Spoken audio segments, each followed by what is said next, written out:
Boa tarde, galera, de volta. Vamos ouvir agora o Pedro Henrique com a palestra Gerando Música Brasileira com Inteligência Artificial. O Pedro, ele é engenheiro da computação e ele vai falar um pouco com a gente sobre esse boom aí da inteligência artificial e como é que a gente pode usar isso para gerar música brasileira. Pode vir, Pedro. Opa, boa tarde aí, pessoal. Obrigado pela atenção. Primeiramente, né, essa coisa de inteligência artificial está muito em voga, né? Acho que cada vez mais áreas que não são impactadas pela tecnologia estão sendo diretamente impactadas. Então, a gente tem áreas de música, de cultura, né, principalmente. E o meu ponto principal para fazer esse tipo de trabalho foi um projeto de iniciação científica no final da minha graduação. Que é bem complicado tu fazer um projeto desse no final da graduação, já encaixando com o TCC e isso. E esse tema veio a mim do nada, eu nem sei te explicar porque eu quis fazer isso, mas o meu professor orientador, ele falou, olha, pode ir. O problema é que esse professor ele é conhecido por deixar os alunos doidos, literalmente. Então, se ele falou, vai lá, catua, é porque ia me deixar doido. Ele não teve que fazer nada. Ele teve que fazer nada para me deixar doido. O tema já ia me deixar por si só. Então, qual é o problema? Eu pergunto para vocês na plateia, vocês entendem o que é isso aqui? Uma partitura? Uma, duas... Três pessoas. Eu entendo muito pouco. Eu sei tocar um instrumento, mas de uma forma bem básica, para o intermediário. Mas você tem uma capacidade de criar uma melodia, uma letra, encaixar com harmonia. É uma coisa muito difícil para uma pessoa aprender em pouco tempo, né? Então, para uma pessoa virtuosa, às vezes é mais rápido você chegar no nível de você pegar uma partitura e fazer tudo isso, né? E um ponto que é interessante da inteligência artificial, que esse tipo de atividade, gerar música, sempre teve ali um canto na inteligência artificial para tratar isso, porque esse tema, ele é dito como complexo na sociedade, né? Não é qualquer pessoa que sabe tocar uma música, né? E entender de música. É uma coisa bem elitista, se você olhar para um ponto. E muitas empresas, áreas de universidades, usam esse tipo de atividade como playoff, né? Para jogar, para ter uma vitrine das suas tecnologias. Olha, minha aplicação aqui, ela entende e gera música. É um impacto que você joga nos meios de negócio e nos meios de negócio e do entretenimento também. Então, eu me deparei com um problema muito grande. Primeiramente, tinha poucas referências. Então, eu olhei um espectro muito grande de artigos para buscar minha bibliografia e eu vi que as referências estavam muito esparsas. Geralmente, quando você tem uma atividade que é muito bem contextualizada e bem evoluída, você tem um arcabouço de autores e você segue as boas práticas dela. E pelo que eu vi, por exemplo, tinha um autor na China, tinha um autor na América do Norte, tinha um autor na Europa. E eles não citavam entre si. Isso é bem confuso quando você chega num problema desse. Ferramental. É muito difícil você ter, principalmente usuário final, uma aplicação que gere música, né? Que gere valor como música, né? Então, você não tem no celular, vou gerar uma música aqui do nada. Não tem. Você pode contratar serviços que fazem isso, né? Então, você vai contratar uma empresa especializada em redes neurais, né? Em IA, e eles vão fazer essa solução para você. Esse é o que você tem no mercado. E por fim, Bossa Nova. A maioria das pesquisas que eu verifiquei eram todas baseadas no gênero de música clássica, barroca e jazz. Aí eu falei, gente, eu vou replicar esses caras, uma música que eu não entendo direito, né? Pô, música clássica não é todo mundo que entende, né? Eu não vou conseguir pegar muitas nuances, vou pegar uma coisa que é mais perto do que eu ouço, né? Eu Pedro Henrique, né? Eu falei, cara, eu gosto de jazz e eu gosto de bossa nova. E não tinha nada de pesquisa sobre isso. Eu vou nela. Essa é uma boa... Então, uma dica que eu dou para vocês, pegar uma coisa que vocês gostem, para vocês entenderem. As abordagens encontradas, é interessante, não é uma caixinha, né? Eu coloquei a música lá, vai gerar. Então, tem métodos para você poder criar essas músicas. E o ponto mais importante de IA, que eu falo para todo mundo, não é você saber o algoritmo, não é você entender o que está acontecendo na rede neural. O mais importante é como você vai modelar o seu problema para a rede neural. Como que a rede neural vai entender o seu problema? E você vai ter que modelar isso. Então, tem duas abordagens. A primeira é NLP e a segunda é computação visual, né? Visão computacional. O NLP, ele está muito em alta atualmente. É tudo que um agente computacional consegue processar e entender de linguagem natural. O que é linguagem natural? Né? A gente já se esbarra nesse problema. A gente vai puxando e é sempre mais perguntas. Então, o que é uma linguagem natural? Uma linguagem natural é uma linguagem orgânica. Então, quando a gente tem uma linguagem orgânica, é igual que a gente está falando aqui, que eu estou comunicando com vocês. É o protocolo de comunicação com vocês. Né? Então, ela é orgânica porque ela modifica, nasce e morre conforme os usuários dessa população que fala esse idioma. Então, não tem ninguém ditando. Claro que tem as academias de português, essas coisas, mas elas não realmente mandam nessas línguas. E o interessante é que essas técnicas que a gente usa para entender o português, o inglês e o mandarim foram passíveis de eu poder entender a geração de música. Isso é um ponto muito interessante, porque foi uma coisa que não foi programado para dar certo em música e deu certo em música. Eu acho que é uma das magias da IA. E na segunda abordagem que eu fiz foi computação visual. Computação visual, que é o seguinte, é a capacidade da máquina ver uma imagem e entender o que tem lá dentro, né? O que ele extrai de informação daquele dado em forma de imagem. O interessante é que essa área ela é muito utilizada como tapa-buraco da IA.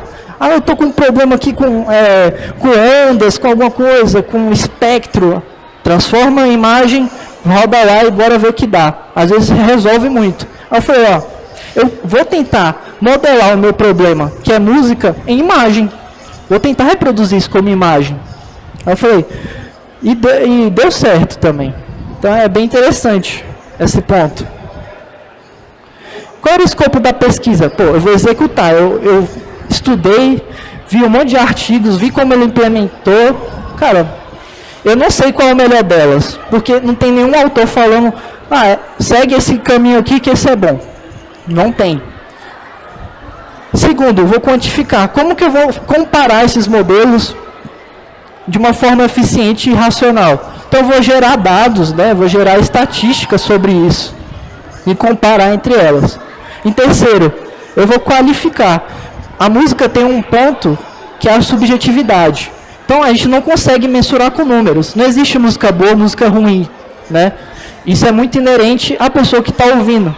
Mas a gente pode verificar que alguns pontos, que existe a regra, né, o regramento da música ocidental. Se ela está seguindo isso, é porque ela está generalizando bom. Então, desenvolvimento usando computação visual, eu usei os GANs, né? Acho que a arquitetura GAN é muito interessante, porque ela usa dois agentes inteligentes que ela brigam entre si. Então, um é o generativo, o outro é discriminatório. O falsificador, ele é generativo, porque ele vai tentar copiar a Mona Lisa. né? E o discriminatório, ele vai ser o especialista em arte. Ele vai olhar aquela obra que o generativo criou, o falsificador, e falar, ó, isso aqui não é a Mona Lisa. O ponto dessa arquitetura é que ela vai interar várias vezes, a infinito, se puder. E ela vai conseguir gerar uma Mona Lisa que o especialista de arte não vai saber a diferença. Isso vai correr no meu projeto também. E uma coisa interessante também é como que eu transformei música em imagem. Então, foi uma das partes mais complicadas fazer, né, do projeto, mas tudo tem uma solução. Isso daqui é como fosse, eu pego um MIDI, né, que é um arquivo digital, que ele mostra as notas ao longo da escala e acionamento ao longo do tempo. Então, se ela é acionada ou não. E eu converti para essa imagem. Esse aqui é um fragmento, né? Então, eu acho que deve ter 3 ou 4 segundos. Aí isso já mostra um pouquinho da complexidade do modelo. Então, esse aqui é o treinamento. Esse aqui é bem interessante. Ele está aprendendo a gerar aquele quadradinho lá de forma iterando. Então, pode ver que ele fica bem tímido, depois ele fica mais grosso. O problema que eu identifiquei quando a gente transforma para imagem é que a imagem carrega ruído, né? Então, quando você converte de MIDI para imagem, tem outro ruído ali. Então, esse é um dos problemas que eu detectei. No NLP, que eu achei o mais interessante, o que teve mais resultados, é que a conversão de MIDI para texto é muito mais suave, é sem ruídos. Porque lá no arquivo, ela está digitalmente por código. Então, a gente só vai traduzir para o jeito que a máquina entenda, né? Que o modelo entenda. Então, a gente transforma em tokens especiais, e pode ver ó, que tem o P33, ela é acionada, a tecla P33. E ela, durante o tempo, né? Ela tem o end P33. Então, acabou a ativação da tecla. E você fazer essa conversão indo e voltando é muito suave. E os modelos que eu utilizei foram os recorrentes. O que são modelos recorrentes? Eles são arquiteturas que elas têm dentro dela a capacidade de ter memória. Então, a rede neural, ela carrega uma memória em si. E esse é o interessante, porque quando a gente está falando de música, talvez a próxima nota que eu vou gerar, ela está dependente da quinta nota que foi gerada anteriormente. Então, tem uma interdependência entre as notas. E tem esses modelos que eu usei, foram 3. A primeira, ele só vê a inferência antiga. A GRU, ela tem uma memória de médio e curto prazo, né? E a LSTM, que é a melhor, ela tem a memória de curto e longo prazo. Então, ela carrega o conhecimento ao longo do tempo de forma mais efetiva. O problema depois da pesquisa, né? Então, o maior ponto para mim, que eu mais consegui como informação que eu tirei da minha pesquisa, foi um problema, incrível que pareça. Eu descobri que há um dilema dentro da geração de música por redes neurais. Porque tem a generalização e tem a especialização.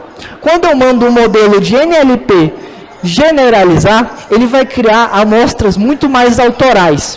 Mas ela vai pecar em uma coisa, ela vai começar a errar mais, criar notas que não deveriam estar lá, harmonias que não existem, né?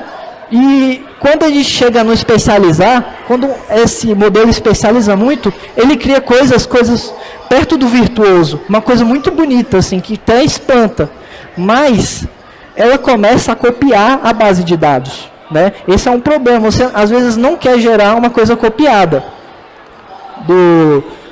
principalmente para gerar valor, né? Se você tem algum material audiovisual e quer uma música gerada por redes neurais, você quer uma coisa autoral sua. E isso é um problema. Então, tem esse cabo de guerra aí, que você tem que gerar ali no seu modelo. E uma das coisas que eu entendi, que NLP, para uma escala baixa, supera muito a visão computacional. Tanto em processamento, em geração do conteúdo, né, dos materiais, é muito mais tranquilo e menos dispendioso. Então, eu consegui, por exemplo, fazer isso caseiramente. Então, para trabalhos futuros, né? Porque eu acho que todo pesquisador, ele não para numa coisa, ele sempre recebe mais perguntas que respostas no final de uma pesquisa. Primeiramente, métricas. Como eu vou poder avaliar essas amostras, que eu vejo que é o problema? Como ver se elas estão boas de uma forma racional? Existe já métricas que verificam a qualidade de traduções de textos.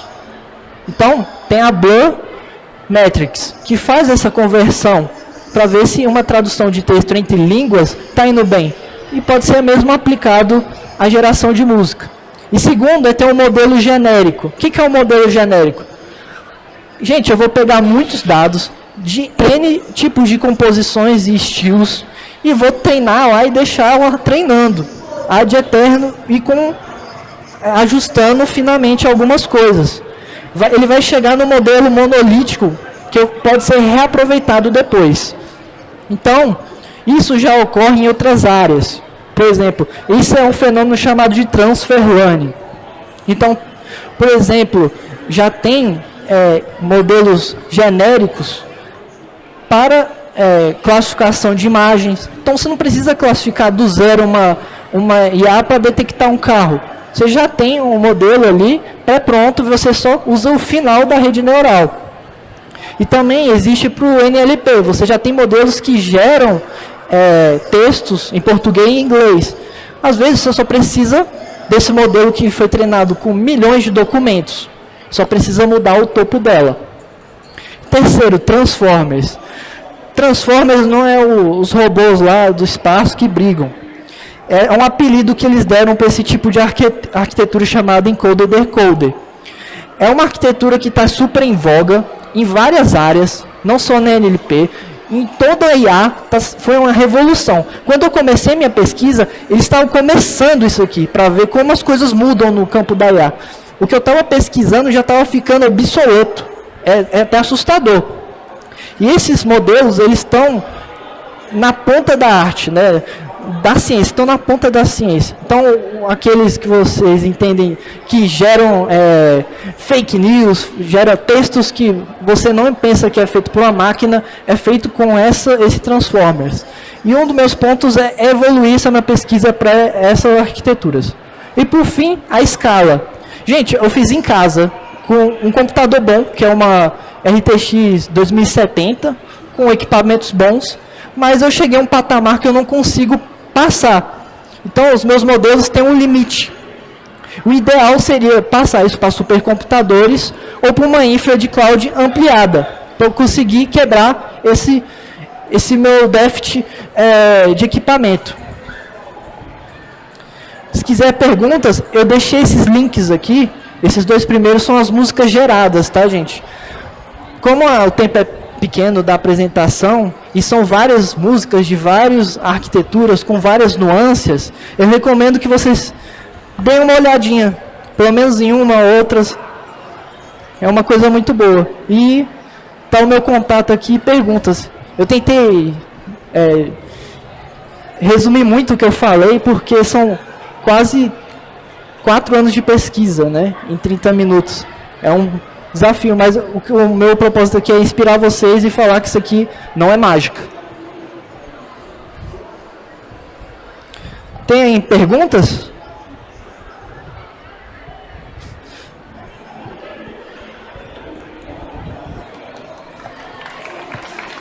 Obrigado aí, pessoal.